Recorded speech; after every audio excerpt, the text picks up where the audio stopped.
Thank you very much, dear Speaker, dear President Sobotka, for your important and inspirational remarks here. Again, I'd like to greet all of you as the President, Secretary General, Chairman in Office, fellow parliamentarians, ambassadors, distinguished guests. Of course, it's my great pleasure to see you all in Vienna at the 18th Winter Meeting of our Parliamentary Assembly. Every year since 2002, this gathering at the headquarters of the OSCE has provided us the opportunity to hear from OSCE experts and officials, to interact with ambassadors and delegations from our home countries, and to see, of course, to set our sights on our annual session in July. First, once again, express gratitude to OSCE for their long-lasting support for parliamentary democracy and not only helping parliamentary assembly. My thanks also go to Secretary General Greminger. I shortly try to characterize his also personal attitude and his willingness to work very closely with the parliamentarians and understanding that is a very important work. And I'm thankful, dear Thomas, for all the efforts that you are offering and opening doors for parliamentarians for the different meetings and events and let's say projects in frame of OSCE and the executive side. And of course, as I said, we are very much delighted to have Chairman in office, first time in his capacity, very experienced politician, and I would say also my good friend and a friend of Parliamentary Assembly, the person who really wants to make a lot of good things in a big area of OSCE, with a very good intentions and very important priorities. We will outline them a little bit later. This direct interaction with parliamentarians by the head of governmental side of the OSCE is an important strength of our organization and demonstration of our transparent work. My dear colleagues, we meet today as tensions have reached new levels all across the OSCE region. For the 6 consecutive years of our conversations, and it will be still dominated by the news of violence in eastern Ukraine, and not only that, but we have seen with the incident in the Sea of Azov and the Kerch Strait last November how fragile security is in wider Black Sea region.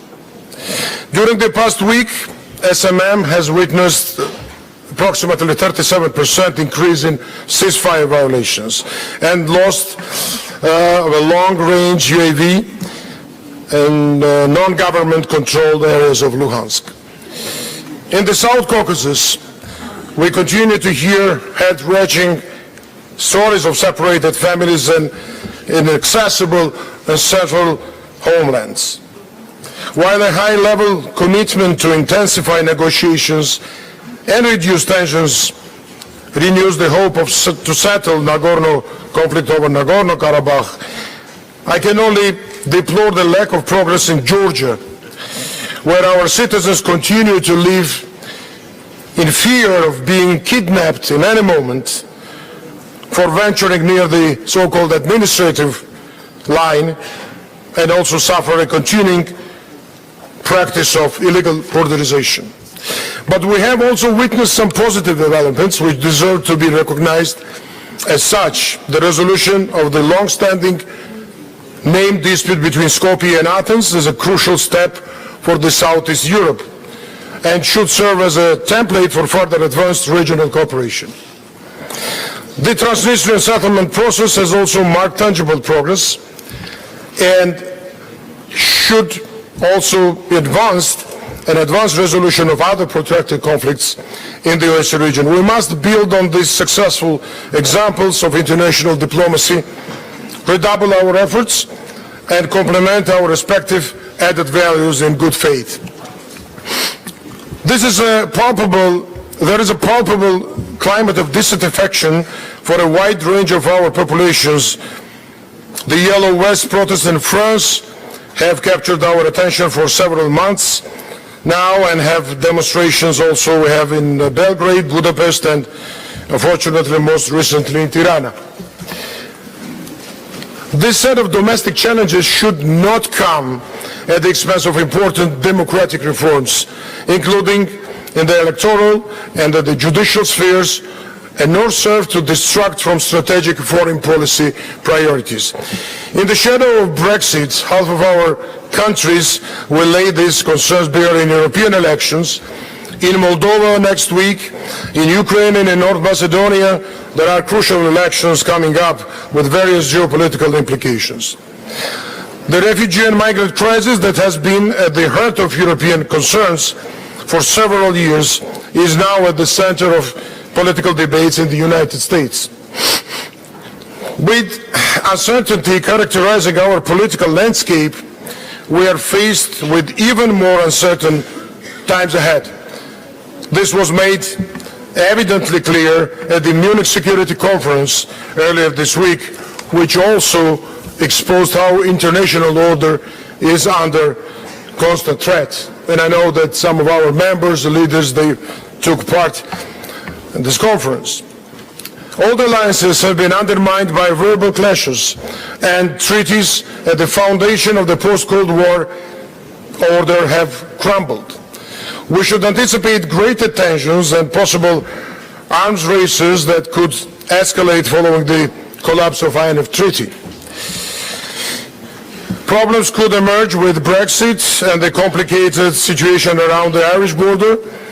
We should be also mindful of the impacts that lay ahead with climate change. We must respond proactively to rollbacks of human rights standards by governments across the OSCE area.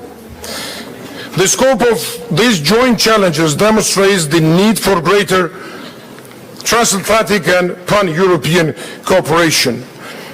And it is precisely that in this spirit I have recently visited with our Secretary General in Washington, and I'm very pleased to see very important delegation from the United States Congress, senators, congressmen. It's great to have this, to show this engagement and cooperation. And multilateralism is a crucially important tool to assisting us, meeting our commitments and enable the next generations to inherit a better world. A noted political commentator once said, the most important 4 words in politics are up to a point. So we must ask ourselves, up to what point we will allow commitments to go unfulfilled? At what point will people we serve no longer tolerate broken promises or the unfulfilled dreams of the post-Cold War period? Our people don't ask much from us and demand very basic expectations. Above all, they want a job, a safe environment, where to live, and decent education for their children, and health care. Their demands are more than legitimate. Now more than ever, their voices remind us that it is time to ensure decisive actions. So let's work together and use the instruments already at our disposal. I listened with great interest last month when Foreign Minister Lajcak outlined the Slovak chairmanship priorities 2019. Preventing, mediating and mitigating conflict with a special focus on the people it affects, empowering women and youth in contributing to peace and security efforts, adapting the OSCE to new threats, and recommitting to multilateralism.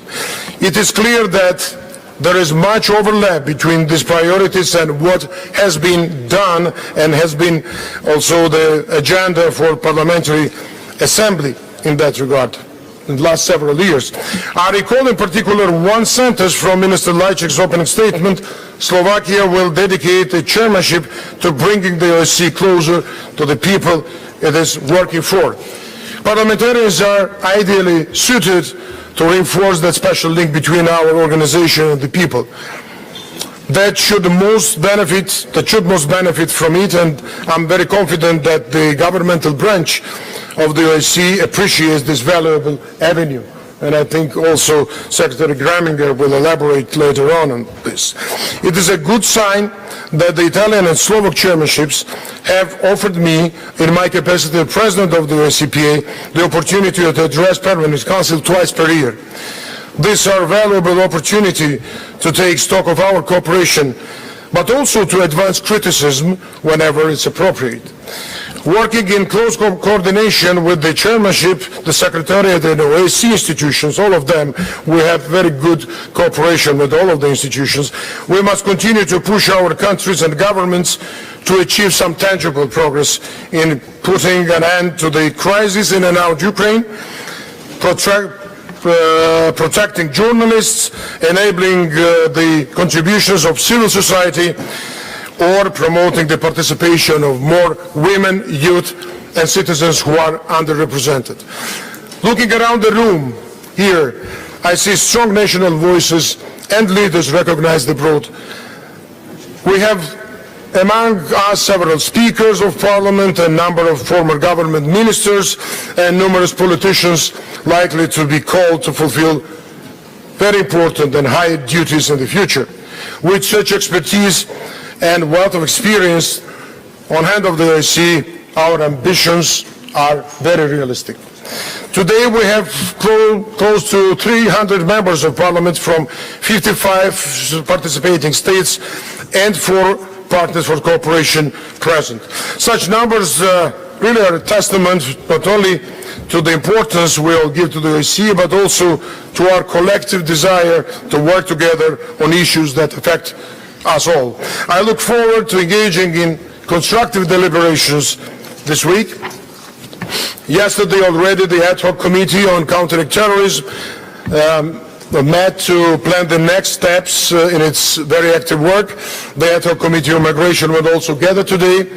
Our economic and environmental committee will debate a timely issue with good governance in the area of fighting corruption, money laundering, and the financing of terrorism in the OSCE region. The fight against corruption is an area where much progress can be done within the framework of multilateral cooperation, and I'm glad that we will also hear from the OSCE Special Representative on combating corruption on this issue tomorrow. In our Human Dimension Committee, I expect an engaging conversation on the scope of legitimate restrictions of human rights in times of emergency. With protracted and open conflicts in the OSCE area and in the context of renewed terrorist threats, it will be interesting to discuss how to find the right balance between public safety and the safeguard of fundamental rights and freedoms. Finally, our Political Affairs and Security Committee meeting will be the opportunity to discuss the tools and mechanisms of the OSCE to resolve protracted conflicts and hear what parliamentarians can bring to the table to complement these efforts. Throughout these debates, I invite you, dear colleagues, to engage actively with our guest speakers who are leading OSCE efforts in Vienna, Warsaw, and Hague, and of course the field missions and in the field. So we should continue to be open and further seek cooperation with our outside partners. I was very glad to see that yesterday's meeting of the Silk Road Support Group included lively discussions with our Austrian counterparts, the representatives of corporations, to encourage economic work and cooperation ahead. Your suggestion and constructive criticism is always welcome.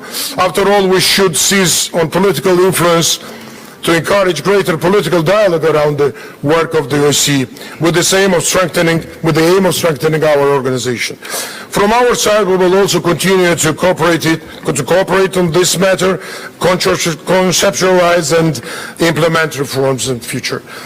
I'm pleased that we have already endorsed the Standing Committee. Today, this morning, we had a very, very lively discussion on different points in our Standing Committee. I'm very happy that we endorsed several fundamental principles in our electoral endeavors and electoral work on observation missions, which is really one of the leading priorities and directions from the Parliamentary Assembly, with the aim to keep and to maintain prestige and credibility of our Assembly and our observation missions. Let us also use our debates here in Vienna to nourish our conversation in our home countries. Let us continue to engage with our national parliaments and build on their oversight functions to push for the implementation of key OSCE commitments. With the same intentions, we are launching new follow-up mechanisms to support this process, and we need really engagement and support of all the delegations in this effort. It is only walking hand in hand and in the same direction that we can climb up and achieve concrete progress for our citizens. In this sense, as the President of this distinguished Assembly, allow me to conclude by saying that I'm very proud with the spirit of collegiality and mutual respect that our Assembly is capable to displaying, notwithstanding the challenging times upon us. I wish you much success over the next 2 days. I would now like to give floor to the Minister Lajcak. Thank you very much for your attention.